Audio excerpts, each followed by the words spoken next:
안녕하세요. 이번 시간에는 국권 수호를 위한 항일 의병이라는 주제를 가지고 살펴보도록 하겠습니다. 제가 작년에 미스터 션샤인 드라마를 되게 재미있게 봤거든요. 이때 배경이 딱 이때가 되겠죠. 뭔가 조선에는 한을 품고 머슴 출신이고 어머니 아버지를 입고선 미국으로 건너가서 뭔가 미소전쟁에서 큰 공을 세운 다음에 장교가 돼서 돌아왔던 이병헌 유진초이가 자기는 미국 사람이야 라고 하면서 조선과 조선의 상황에 되게 삼자의 시선으로 객관적으로 바라보려고 했지만 결국에는 피를 못 속이고 그 역사의 소용돌이 안에 휘말려 가는, 그리고 사랑해야 하는 여인 김태리 같은 경우에도 보면은 영문가의 규슈였지만 항일 의병으로 활동하는 모습들을 보면서 이런 뭔가 시사점을 던져질 수 있는 역사를 소재로 한 드라마가 정말 어떠한 역사 수업보다도 큰 효과를 발휘할 수 있겠구나라는 생각을 했던 드라마였습니다. 그 내용들을 생각하면서 이제 이 부분을 수업하다 보면은 제가 그만큼의 드라마만큼의 감동을 못 전해주는 것 같아서 못 전해주기 때문에 항상 안타까운 부분이기도 합니다. 하지만 우리가 또 이제 그 내용들을 잘 알아야지 또 우리가 그분들 이름 없이 민족과 나라를 위해 쓰러져 갔던 그 의병분들을 기억하는 것 또한 의미 있을 것이라고 생각을 합니다. 그러니까 하나하나 그분들의 행적도 잘 기억하도록 합시다. 자, 그럼 살펴보도록 할까요? 자, 전체적인 흐름입니다. 의병활동 크게 3번이 일어나게 됩니다. 1890년 의미사변이 일어난 다음에 아간파천 요 사이에 단발령과 의미사변을 낸 중전 민씨의 시해 등의 반발해서 일어난 첫 번째 의병인 의미의병이 있고요. 자, 두 번째 의병은 의산의학, 1905년에 의산의학 체결에 대한 반발로 일어난 의사의병이 두 번째 의병이 되겠습니다. 세 번째 의병은 1907년에 정미칠조약이 체결이 된 다음에 대한제국 군대가 해산되어지죠. 그리고 또 그 앞에서 헤이그 특사를 보냈던 고종이 강제로 퇴위당하게 당하게 되어집니다. 자, 이런 것들이 복합적으로 일어나가지고 이런 어떤 정미의병, 그래서 크게 3번의 의병이 있고요. 특히 정미의병 같은 경우 나중에 이제 서울 진공작전도 펼치고 이랬다가 호남의병의 활동으로까지 이어지게 되죠. 그리고 또 그 중간중간에 보면은 함리 의병 같은 경우는 그래도 뭔가 우리 민족 백성들이 군대를 조직해가지고 싸우는 거라면은 또 개개인의 의거 활동들도 있게 되어집니다. 이건 약간 소규모나 개인별로 움직이면서 뭔가 우리 민족의 원흉을 처단하기 위한 움직임들이라 볼 수 있겠죠. 그래서 1906년에 오적 암살했던 1906년 7년 같은 경우에는 의사조약의 뭔가 주역들, 친일파의 핵심 인물들이었던 의사 오적을 처단하자는 이제 오적 암살 때는 자신의 활동들이 일어나게 되고요. 1908년에는 저 멀리 미국 샌프란시스코에서 전명훈과 장인환 의사가 뭔가 또 일본 측 고문, 제1차 한일벽 때 외교 고문으로 왔던 미국인 스티븐슨, 뭔가 계속해서 일본에 대한 우리나라 보호국가 시도들이나 식민지 하려는 것들을 계속해서 찬양하는 얘기들을 국제사에서 해왔던 스티븐슨을 이제 처단하는 일이 있었고요. 1909년에 이재명 의사께서 이한영을 제거하려고 했지만 잘 이렇게 완벽하게 성공하지는 못했다고요. 그래서 이한영이 되게 이제 큰 부상을 입었지만 살아나게 됩니다. 1909년에는 이제 우리가 너무 잘 알고 있는 안중근 의사의 이토 히로부미 제거, 이렇게 해서 요 시기에 이제 우리가 어떻게 지원해 나갔는지를 살펴보도록 할게요. 자, 처음에는 의미의병이 되겠습니다. 의미의병에서 이제 첫 번째 의병이 되겠죠. 첫 번째. 자, 의미사변과 단발령 때문에 일어난 의병이 되겠습니다. 그래서 의미사변은 중전 민씨가 일본 낭인들에 의해서 이제 살해당한 사건이 되겠고요. 단발령은 이제 의미기억의 일환이었죠. 그래서 머리를 서양식으로 이렇게 자르는 단발령을 내리게 되는데 두 가지 원인이 크게 이제 작용을 하지만 실제로는 단발령이 훨씬 더 큰 원인이었다라고 합니다. 아무래도 중전 민씨 같은 경우에는 뭔가 이 양반들 안에서도 호불호가 갈렸던, 오히려 이제 되게 못마땅했던 인물들이 있었기 때문에 뭔가 이 의견이 분분했을 것 같아요. 어쨌든 그래도 일본에 의해서 한나라의 국모가 시해당했다는 것에서는 모든 백성들이 분개했겠지만 그보다는 원래는 이제 성리학적 사회로 워낙에 500년이 넘게 유지되어 오고 있었는데 이 신체발부 수치불모라 해가지고 부모님이 물려주신 이 신체를 온전하게 가꾸지 못하는 것도 불효라고 여겼던 양반들, 우리 민족의 입장에서는 뭔가 부모님이 물려주신 머리카락을 자르는 것이 오히려 더 정신적으로나 사상적으로나 아니면은 다가왔던 충격이 더 컸던 사건이었던 것 같습니다. 그래서 실제로는 단발령이 훨씬 더 큰 의미사변의 원인이었다라고 이제 얘기를 합니다. 근데 어느 게 더 크고 적고는 중요하진 않은 것 같습니다. 자, 배경은요, 의미사변과 단발령으로 의해서 일어났고요. 자, 대표적으로 이소은과 유인석 같은 의병장들, 이때는 이제 유생 출신들, 양반 출신들의 의병장들이 크게 활동들을 하게 되어집니다. 그래서 이소은, 유인석 이런 사람들은 이제 개화 정책이 추진되어질 때 우리가 1860년대부터 90년대까지, 80년대까지 그래서 위정척사 운동을 시대별로 배웠었잖아요. 그렇죠? 그래서 이런 위정척사 운동을 주도했던 유생들이 중심이 돼서 의미의병을 일어나게 되어집니다. 자, 거기에다가 이제 양반들만 했던 것들 아니고, 1894년에 동학농민운동 경영에 실패하잖아요. 그쵸? 동학농민운동의 잔여 세력들, 남아있던 세력들도 요 의병에 합류해서 농민들도 가담했다라는 거. 그러니까 뭐, 의병장들은 아직 이송, 유인석 같은 양반 유생들이지만, 그 밑에 대부분의 이르는 의병들은 농민들이 훨씬 더 많았겠죠. 그래서 같이 이렇게 의병 활동을 전개하게 되어지고요. 그래서 지방 관청을 공격한다든지 아니면 개화파 건립. 그러니까 개화파가 일본이랑 짝짝꿍 해가지고 결국에는 나라의 원흉이다라고 생각을 했겠죠. 그래서 개화를 추진하는 얘네들도 나라를 팔아먹는 애들이다, 사람들이다 라고 해가지고 개화파 관리도 처단을 하고요. 그리고 당연히 일본군도 공격을 하는 등의 이제 활동들을 쭉쭉쭉 해 나갑니다. 근데 이제 아간파천 이후에 러시아 공사관으로 이제 아간파천한 이후에 고종이 이제 일본에 또 좀 벗어나려는 모습을 보이면서 단발령을 아예 철회시켜 버리고요. 또 고종이 이제 의병들에게 그만 해산해라라고 이제 명령을 내립니다. 그 정도 했으면 됐다, 해산하거라라고 명령을 내리니까 이 지금 의미의병 입고 있는 양반들은 그쵸, 전제군주제 어쨌든 봉건적인 기득권을 가지고 있는 사람들이 의병장들이었잖아요. 그러니까 이들의 사상 속에서는 왕의 말이면 무조건 들어야 되는 거예요. 왕의 말은 들어야 되는 양반들이기 때문에 왕이 해산해라 라고 얘기하니까 왕의 말을 거역할 수 없어가지고 딱 해산해버리게 되었습니다. 자, 그러자 이제 해산되었던 사람들이 약간 왜 더 해야지 라고 생각했던 사람들도 있겠죠. 그래서 해산된 의병과 이제 일부 농민들이 또 새로운 조직들을 만들어서 이제 여러 가지 활동들을 해 나갑니다. 그 중에 하나 이제 뭐 활빈당이니 영학당이니 이런 것들이 있거든요. 활빈당은 많이 들어봤죠. 활빈당 어디서 들어봤어요? 그쵸. 우리가 너무 잘 알고 있는 이제 소설 홍길동이 만들었던 당이 그 조직이 활빈당이었죠. 물론 맞아요. 그 홍길동이 생각했던 그런 뭔가 새로운 극락 천국 같은 그런 세상을 만들기 위한 그런 꿈을 가지고 활동했던 사람들이 바로 활빈당이라고 생각을 하시면 되겠습니다. 그래서 이런 활빈당들은요, 홍길동이 못 따가지고 전국 각지에서 이제 활동을 하면서 막 나타나가지고 이제 부자들 중에서 어쨌든 뭔가 백성들한테 평판이 안 좋은 부자들의 재물을 빼앗아가지고 막 농민들에게 나눠주고 그런 활동들을 해 나가게 되어지죠. 또 영학당이라는 것도 있어요. 영학당, 동학이랑 좀 비슷하죠. 동학은 서양의 학문이 서학에 반대해서 이제 일어난 동학인데, 이 동학의 자녀 세력들이 영학당이라는 걸 만듭니다. 영학, 뭔 것 같아요? 그렇죠. 영국 이렇게 서양을 오히려 받아들이는 것처럼 이름을 지었어요. 동학의 자녀 세력들인데요. 그러니까 약간 핍박과 이런 것들이 있으니까 좀 이렇게 피하기 위해서 오히려 이제 서양의 것들을 이제 받아들인다, 서양 종교를 믿는다, 뭐 이런 약간 위장을 해가지고 이제 또 이어서 1899년 무렵에 많이 활동을 했던 단체로 또 영학당이라는 단체도 있습니다. 자, 요거 볼까요? 유인석의 경문입니다. 우리 팔도의 동포들은 차마 망해가는 나라를 내버려 두려 하는가? 국모의 원수를 생각하면 이미 일이 갈았는데, 국모의 원수를 생각하면 그죠, 무슨 사건이죠? 그쵸, 의미사변이 되겠죠. 참혹함이 더욱 심해져 임금께서 머리를 깎았네요. 무슨 사건이에요? 의미기 여기서 단발령입니다. 의간을 찢기는 지경에 이른 데다가 우리 부모로부터 받은 몸을 금수로 만드니 이 무슨 일인가? 부모로 받은 머리를 자르라 하니 종물만도 못한 거다. 우리 부모로부터 받은 머리카락을 깎았으니 이 무슨 변계인가? 라고 얘기하면서 다 같이 일어나서 싸우자라고 이제 의병 때 유인석이 사람들에게 호소했던 내용의 사료로 남아 있습니다. 자, 그 다음에는 1905년에 을사늑약으로 인한 을사의병이 되겠습니다. 자, 배경. 러일전쟁 이후 일본의 침략이 본격화되어지죠. 그래서 러일전쟁 실시되면서 1904년에 어떤 일들이 일어납니까? 한일 의정서 체결하고요.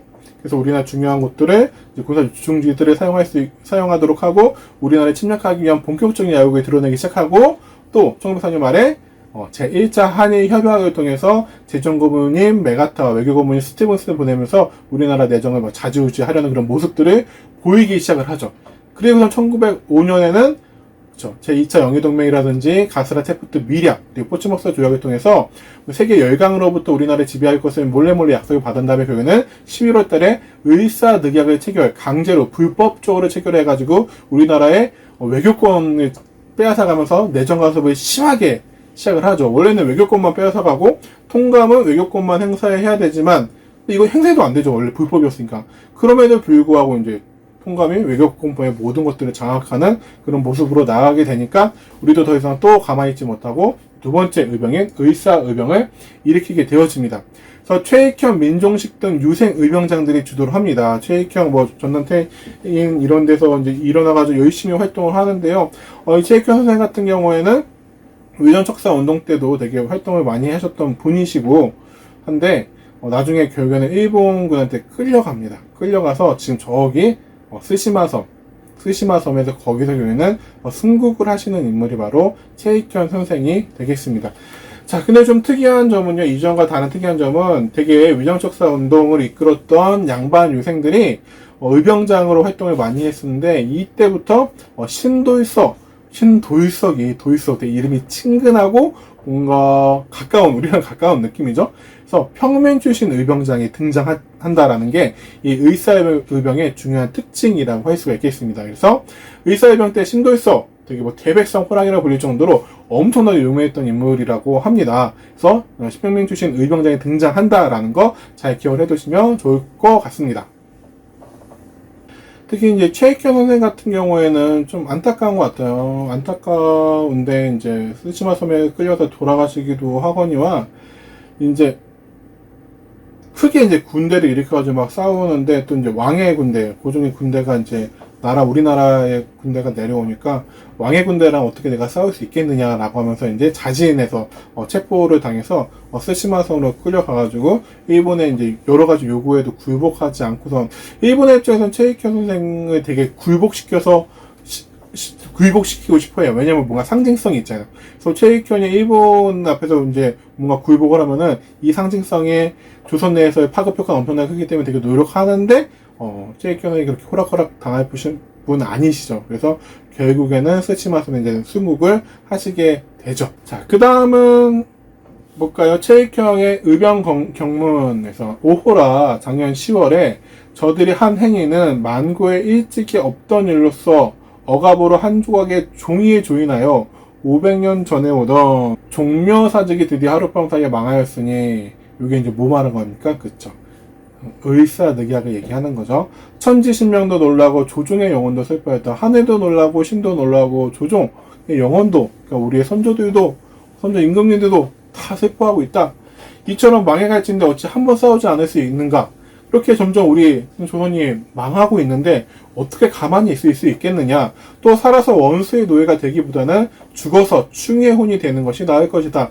살아서 저들의 노예처럼 하느니 차라리 죽어가지고 뭔가 자신의 기백을 보이고 충의의 혼, 조선을 지키는 혼이 되는 것이 더 나을 것 같다. 나을 것이다. 라고 최익현 선생이 경문을 띄어서 의병을 같이 하자라고 격려하고 있죠. 자, 이제 1907년입니다. 1907년은 이제 정미의병인데요.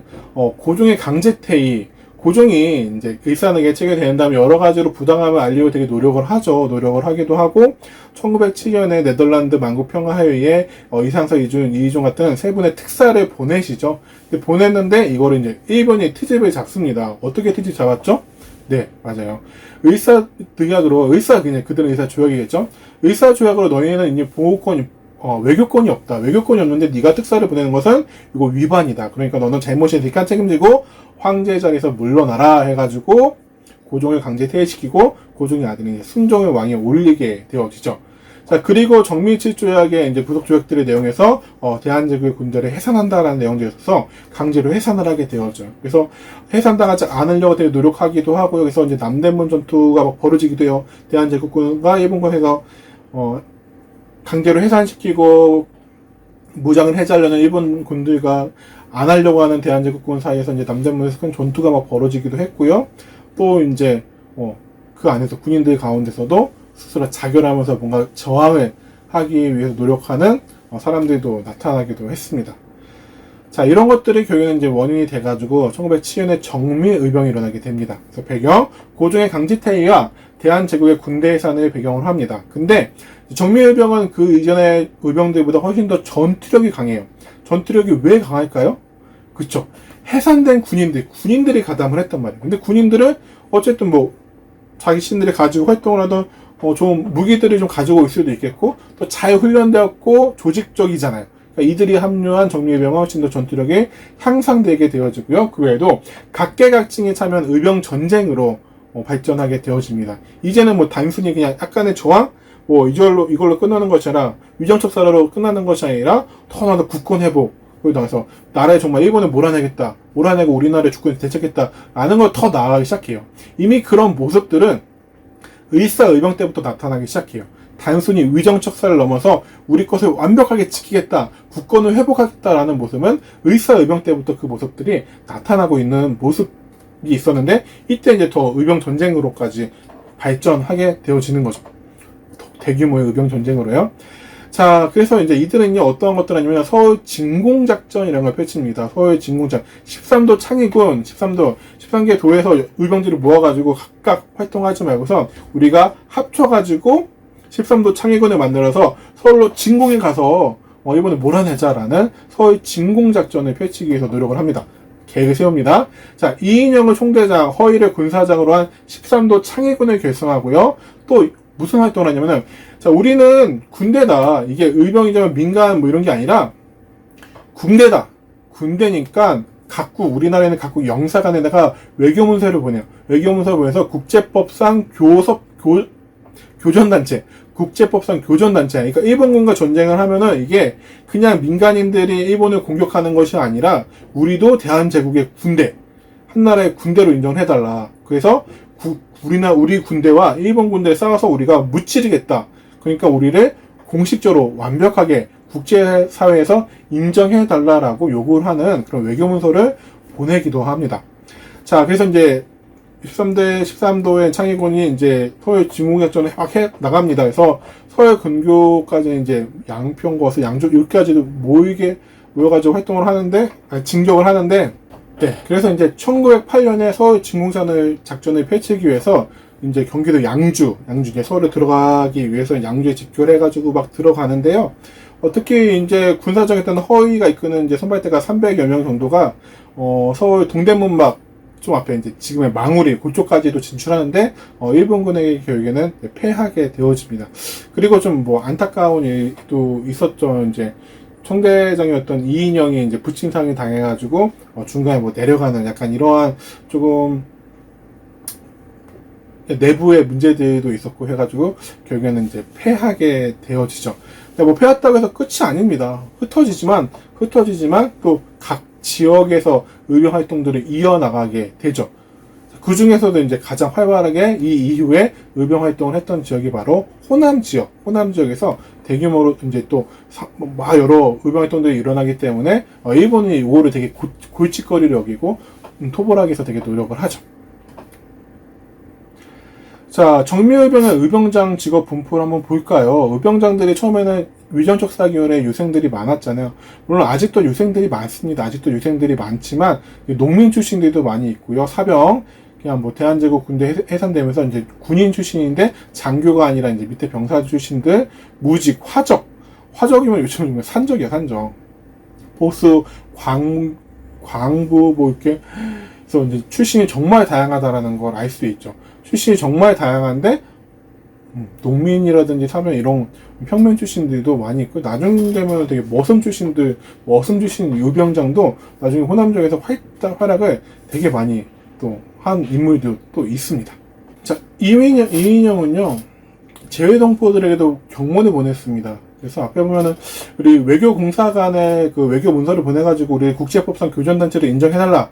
일본군을 물찌르기 위해서 싸우는 정식 군대로 인정해달라고 요구하는 문서를 보냈다고 했잖아요. 또한 외국에 살고 있는 동포들에게도 이 경문을 보내가지고 같이 호응해달라고 부탁을 합니다. 자, 동포들이여, 우리들은 단결하여 우리 조국을 위해 몸바쳐 우리의 독립을 회복하지 않으면 안 된다. 우리들은 전 세계를 향하여 야만적인 일본의 흑심한 부정과 난폭감을 호소하지 않으면 안 된다. 우리들은 모든 일본인과 그 스파이 앞잡이 및 야만의 군대를 쳐부수기 위하여 최선을 다하여야 한다. 라고 이제 해외에 있는 동포들에게 경문을. 자, 이거 되게 유명한 말이죠. 맥켄지라고 해서 이제 우리나라의 당시에 어떤 기자가 의병들을 만나가지고 이제 인터뷰했던 것들이 남아있거든요. 여기 이제 미스터 션샤인에도 뭔가 한 장면으로 좀 남아있어서 그거 보면 되게 뭉클했던 기억이 있는데요. 이거 한번 읽어볼게요. 이제 맥켄지가 의병들을 만나가지고 당신들 왜 싸우냐? 이길 수 있겠느냐? 이길 거라는 생각을 가지고 싸우느냐라고 묻죠. 그러자 의병들이 이렇게 대답을 합니다. 우리는 어차피 싸우다 죽게 되겠지요. 그러나 좋습니다. 일본의 노예가 되어 사느니 자유민으로서 싸우다가 죽는 것이 훨씬 낫습니다. 이 외국인은 영국의 한 신문사 기자예요. 여러분들을 취재하고 싶어. 취재? 그래서 부른 거요? 고작 그딴 걸로 우리를 발각시킨 거야? 발각이 아니라 부각이요.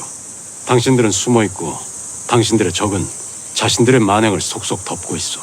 그 어떤 나라도 당신들의 투쟁을, 이 작은 나라의 슬픈 상황을 알지 못하고, 이런 때 조선의 사정이 외국에 알려지는 건 의미가 있어. 이방인이라 쉽게 떠드는 건가? 돕고 싶으면 차라리 총을 드시오. 미리 말 못해 미안하나 내가 불렀소. 저희의 생각에 난 찬성했소. 이 작은 나라 하나 어찌되든 세상은 알려고 하지 않으나 우린 전해봅시다. 조선의 주권을 향해 나아가는 두려움 없는 걸음의 무게에 대해.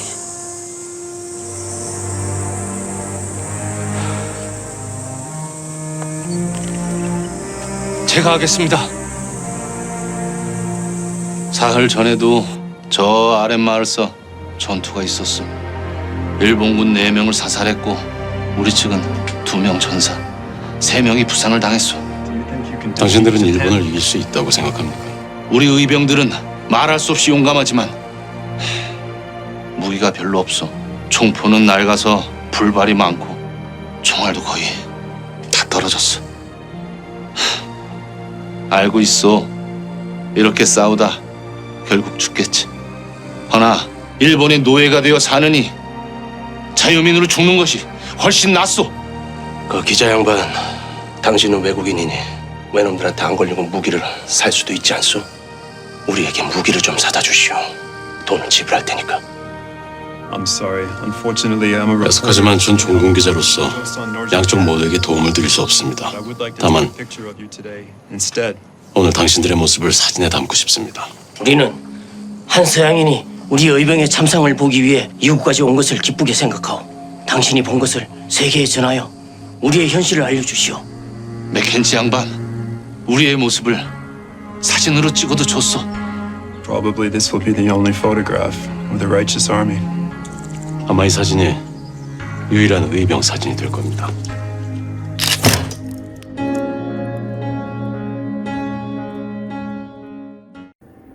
그렇죠. 의병들도 이건 되게 현실의 문제니까요.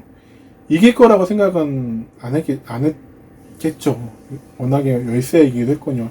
하지만 아무것도 하지 않고 가만히 앉아서 당하느니, 아무것도 하지 않고 식민지가 돼가지고 그들의 노예처럼 살았느니 무엇인가라도 하다가 죽는 것이 더 의미 있을 것이다 라고 정말 죽음을 당연하게 여기면서 싸웠던 분들이 바로 이분들이죠. 이 사진 정말 거의 유일하게 제대로 남아있는 의병 사진이 되겠는데요. 보면 다 출신들이 보세요.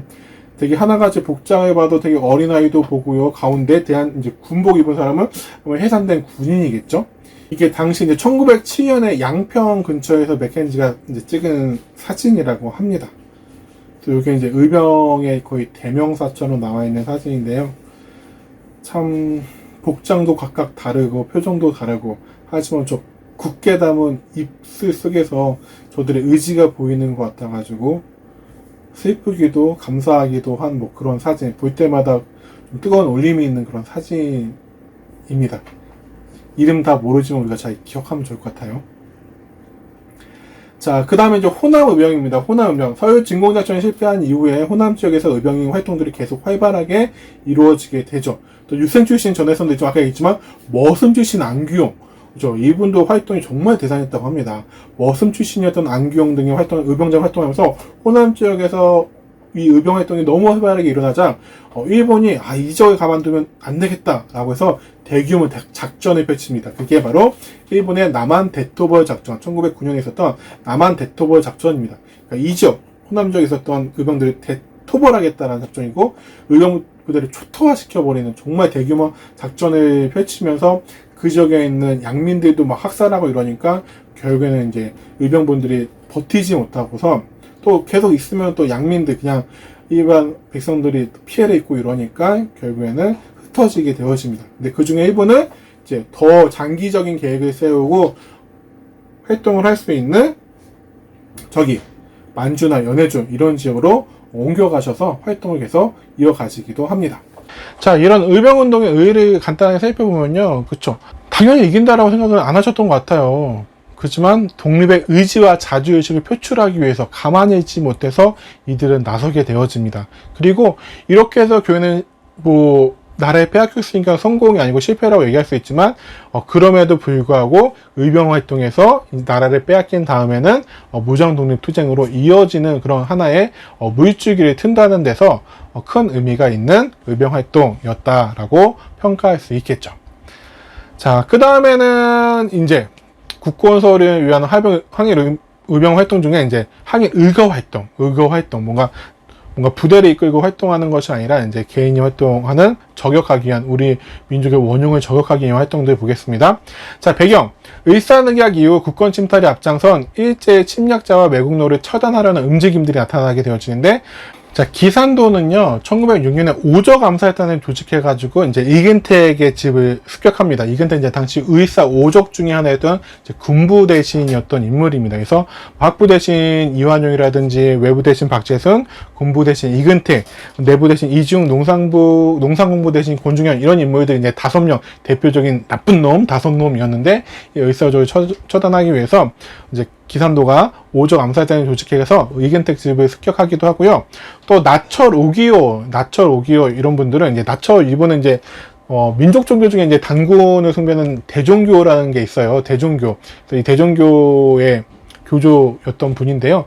자, 이 1907년에 이제 자신해라고 하는 걸 조직해가지고 이제 오적들, 의사 오적을 암살하기 위한, 처단을 하기 위한 활동들을 하시기도 했죠.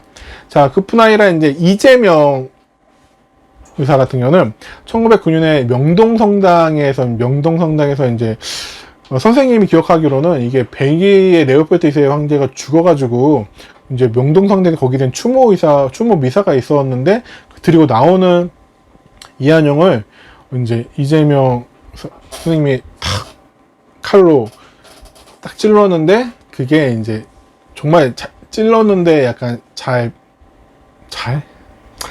이걸 뭐 어떻게 표현할지 모르겠어요. 아쉽게도 비켜나갔다고 해요. 그래서 이제 이한용은 죽다 살았는데 아무래도 욕을 엄청나게 먹고 살아가지고 이제 목숨이 끈질긴 것 같아요. 그래서 이제 좀 상당한 피해를 입혔지만, 중상을 입혔지만 이제 죽이지는 못한 그런 의거가 이제 이재명 선생의 의거라고 할 수가 있겠습니다.